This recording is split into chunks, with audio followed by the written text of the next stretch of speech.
everyone, this is Shalina Gary. Thank you for taking a look at my presentation. Today my presentation is on a musical impact to learning, and we're going to take a closer look on how music can promote learning for students with schizophrenia. And this next clip that you're looking at is a picture of Nathaniel Ayers, who is played by Jamie Foxx in the movie called The Soloist. In the movie The Soloist, Nathaniel is a homeless man who lives in the streets of Los Angeles who is diagnosed with schizophrenia. The one unique gift about Nathaniel is that he is a well-gifted cello player who was able to study at Juilliard, a very prominent art school in New York. In this clip that you're about to look at is when Robert Downey Jr. presents Jamie Foxx the gift of the cello. And you could see where Jamie goes from this very kind of abrupt kind of individual, and the minute that he sees the cello and he takes it out to start to play, it has this really calming and soothing effect. And you could see where music is his passion, and that's where he totally connects the mind with the soul.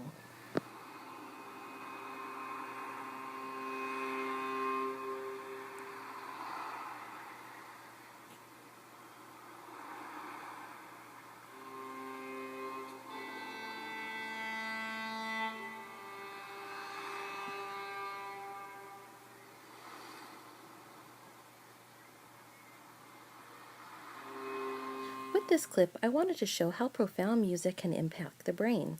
With that, I wanted to have our presentation look at how music can stimulate the brain. I also want to give a glimpse on what are the physiological effects of schizophrenia. And by that, how does music and schizophrenia interact? And how can it better promote learning for students affected with schizophrenia? And at the end, I wanted to also share what would it be like to experience a psychotic episode. You know, granted, if we're working in DSPS, we have many students that come in with various types of psychological disabilities, and sometimes we see that sometimes they are affected by psychotic episodes. So at the end of this presentation, we'll go ahead and see what it's like to wake up and have a day in the life of somebody that is experiencing hallucinations and delusions. The musical brain. So how does music impact our brain? Well, we know that listening to music feels good, but can that translate into a physiological benefit? Well, in one study reviewed, researchers studied patients who were about to undergo surgery. Participants were randomly assigned to either listen to music or take anti-anxiety drugs. Scientists tracked patients' ratings of their own anxiety as well as the levels of stress hormone cortisol. The results were the patients who listened to music had less anxiety and lower cortisol than people who took the drugs.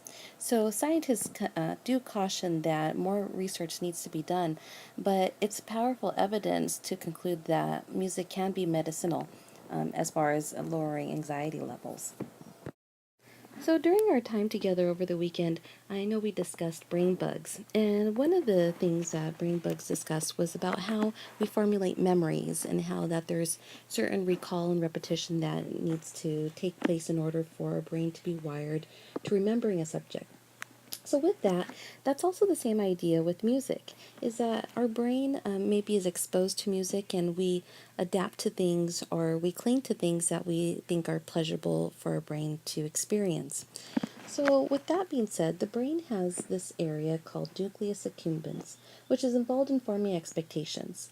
The more activity in the nucleus accumbens was a big indicator of the brain receiving a reward every time it's listening to something that it feels is pleasurable. While at the same time, too, if the brain is not necessarily keen to the music that you're listening to, you're not necessarily going to want to listen to that music again. So with the nucleus accumbens, and also the superior temporal gyrus, they're both intimately involved when you experience music because that's how it creates connections. And based on these connections, you also will have different sensations. So mainly the one that we're trying to focus on is the anxiety levels and showing that if you are doing something or you're engaging in a pleasurable activity, then you would want to do it during the most tense or stressful situations. This is why it's so important that music is not necessarily shied away for when people are studying. I know when I was growing up, I used to like listening to headphones and studying at the same time, and my parents would always tell me, "Take off those headphones. It's too much racket in your ears. How are you gonna be able to learn anything.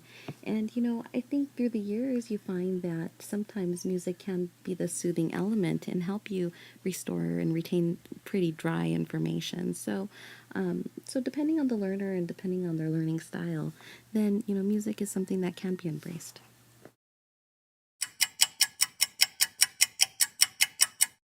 So now that we have some background on music and its effects on the brain, let's look at the physiological aspects of schizophrenia.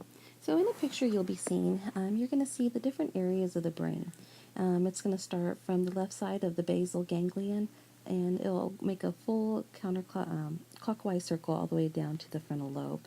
You can see, I'm going to direct you to the bottom of the right hand of the picture, and you're going to see the hippocampus.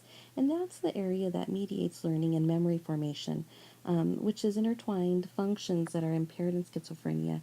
So the schizophrenic person, their brain is actually physically, chemically different than somebody who does not have schizophrenia. So you're going to see each of the different areas and what its effects are as far as schizophrenia. When you go on over to, well, what are the outward symptoms of schizophrenia? Well, schizophrenia is characterized by basically it's a profound disruption in cognition and emotion, and it's going to affect the way that somebody presents. It's going to affect their language, it's going to affect the way they think, it's going to affect their perception on society. Sometimes, even with reality, what's reality to them when they're experiencing a psychotic episode is very quite different when they're not experiencing that episode. Within schizophrenia, there is discussion of something called positive and negative symptoms. And basically, some positive symptoms are the typical ones that you see where you are going to see these profound hallucinations and these illusions. And then you're also going to see some negative symptoms that really they reflect a diminution or loss of normal function. So sometimes you might hear of maybe somebody who maybe lost their gross motor skills or something like that. So those of you just want to be prepared and knowing that schizophrenia can really take many shapes and forms.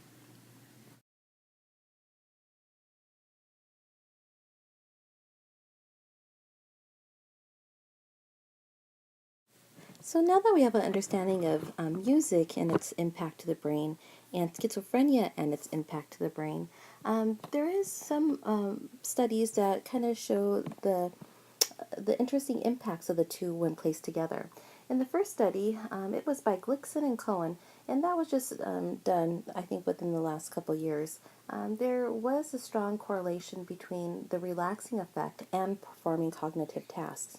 There were two groups that were presented some cognitive activities, and they were trying to demonstrate that when a person with schizophrenia is performing some type of psychological test without music, they're actually performing more poorly than versus if they are exposed to a type of soothing music for them. When they were retaking the test again, their results did go up.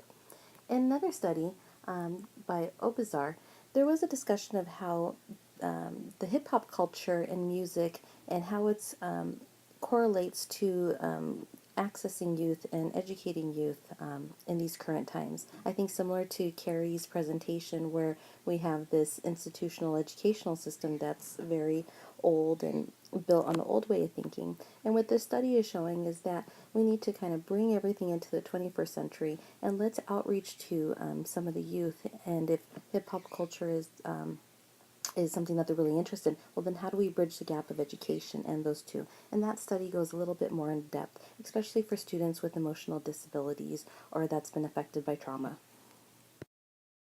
So now that we've have some information about how music has a great influence on the brain, and we know a little bit more about schizophrenia and other as a psychological disability for students we serve, we're going to go ahead and take this time to experience what a psychotic episode would be like if you had schizophrenia or another type of psychotic experience. We're going to go ahead and sign off from this presentation right here, and I will post a YouTube link that links you to this experience. I would like to take the time to say thank you for participating in my individual presentation, and I hope to see everybody real soon. Thank you.